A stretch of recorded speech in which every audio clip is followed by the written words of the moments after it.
রমজানের আগের এই সময়টাতে গত বছর যেখানে মানভেদে ছোলার পাইকারি দাম ছিল ৭৫ থেকে ৯৫ টাকা, এবার সেই ছোলার দাম কেজি প্রতি বেড়েছে ১৫ থেকে ২০ টাকা। চাহিদার চেয়ে বেশি আমদানির পরও কেন এত দাম? সেজন্য বেশি দামে কেনা ও ডলারের বাড়তি দর সহ পরিবহন খরচকে দুষছেন ব্যবসায়ীরা।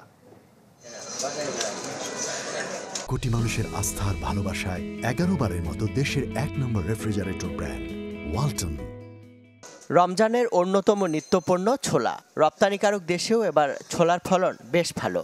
পাশাপাশি রমজানের চাহিদা প্রায় ১ লাখ টনের বিপরীতে গত ১.৫ মাসে দেশে পৌঁছেছে প্রায় ১.৫ লাখ টন। কিন্তু এর পরেও বাজারে ছোলার দাম বাড়তি।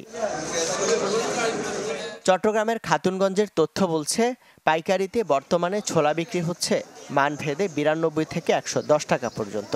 অথচ গত বছরে এখানে দাম ছিল ৭৫ থেকে সর্বোচ্চ ৯৫ টাকা। কেন এই বাড়তি দাম? ব্যবসায়ীদের দাবি, বাজারে এ মৌসুমের শুরুর দিকে আসা ছোলার ক্রয়মূল্য ছিল বেশি। তার সাথে ডলারের বাড়তি মূল্য আর পরিবহনের অতিরিক্ত খরচের কারণেই বেড়েছে দাম। গত বছর ছোলা ১০-১৫ টাকা কেজি বেশি। বর্তমান পরিস্থিতি হচ্ছে বাজার ঠিক আছে।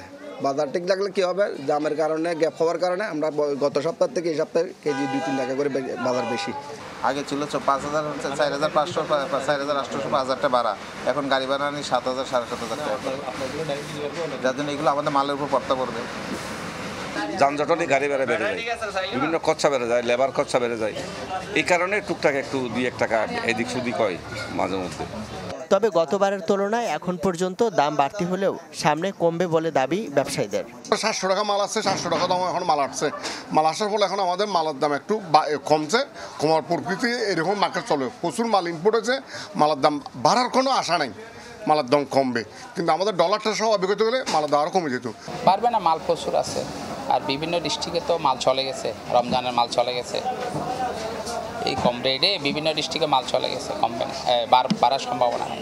বাংলাদেশে আমদানি করা ছোলার সিংহভাগই অস্ট্রেলিয়া থেকে আসে, সামান্য কিছু আসে ভারত থেকে। ইমদাদুল হক, চ্যানেল 24, চট্টগ্রাম।